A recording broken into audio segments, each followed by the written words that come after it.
මම ජසින්තා ආයිරි. මම තිරිමැටියාන්ට ආවේ 1993. පුංචි කඩගාමරයක් කුලියට අරගෙන මගේ වැඩපොළ මම පටන් ගත්තා.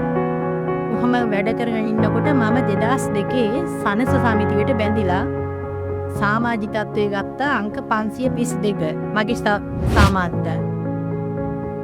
මම ඊට පස්සේ ශනික ණය අරගෙන මගේ වැඩපොළ ටික ටික දියුණු කරනවා.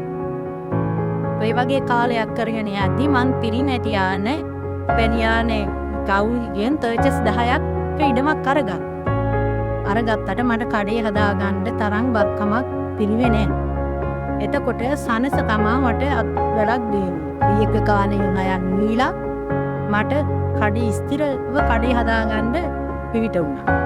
ඉතින් අද වෙනකොට මම සනස සමග රමා ගනුදෙනු කරන්නේ. දෙයක් කියන්න තියෙනවා. මෙතෙක් කාලයක් සනස සමග ඒකාබද්ධව සිටින්න පිටුවහලක් වුණේ කාර්මික කාර්ය මණ්ඩලයක්.